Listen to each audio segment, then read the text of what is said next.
Hello all. పిల్లలు parents దగ్గరకు వచ్చి స్పోర్ట్స్లో ఇంట్రెస్ట్ ఉంది, నేను స్పోర్ట్స్కి వెళ్దాం అనుకుంటున్నా, cricket, volleyball, tennis, football, what ever any sports. Parents వెంటనే అమ్మ బాబాయ్ మరి స్పోర్ట్స్కి వెళ్తే చదువు పరిస్థితి ఏంటి, ఆగు ఆగు చదువు అంతా పాడైపోతుంది, ఇక చదువు ఆటకెక్కేస్తుంది, ఇలా ఒక అపోహ ఉంది చాలామంది పేరెంట్స్లో.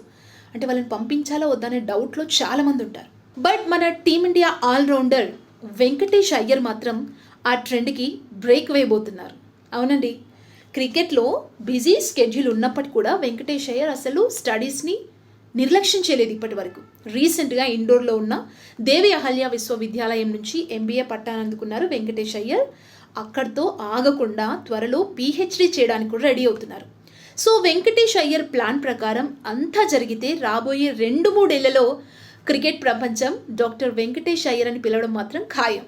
సో స్టేడియం నుంచి యూనివర్సిటీ దాకా వెంకటేష్ అయ్యర్ నిజంగా యూత్కి ఒక ఇన్స్పిరేషన్గా మారారు. సో పేరెంట్స్లో రకరకాల అపోహలు ఉన్నాయి, స్టడీస్ పక్కన పెట్టేస్తారు స్పోర్ట్స్ అంటే అని చెప్పి. సో వీటన్నింటి కూడా వెంకటేష్ అయ్యర్ బ్రేక్ వేయబోతున్నారు. అండ్ మన క్రికెట్ లెజెండ్స్ విషయానికి వస్తే సచిన్ టెండూల్కర్ అండి ఒక బెంచ్ మార్క్ క్రియేట్ చేశారు. స్పోర్ట్స్ మీద ఇంట్రెస్ట్ ఎక్కువగా ఉండటంతో ఇంటర్మీడియట్లో ఆపేశారు. రోహిత్ శర్మ, విరాట్ కోహ్లీ వీళ్ళు ఇంటర్మీడియట్లోనే ఆపేశారు. మన మహేందర్ సింగ్ ధోని డిగ్రీలో చదువును ఆపేశారు. బట్ స్పోర్ట్స్లో మాత్రం వాళ్ళు సక్సెస్ అయ్యారు. చాలామందికి ఈ క్రికెట్ ప్రపంచంలో రోల్ మోడల్గా నిలిచారు. సో వాళ్ళ టార్గెట్ని ఫిక్స్ చేసుకొని వాళ్ళు సక్సెస్ అవ్వాలంటే పేరెంట్స్ వాళ్ళని ముందుకు పంపించండి, సపోర్ట్ చేయండి, వాళ్ళ సక్సెస్ని మీరు కూడా చూడండి.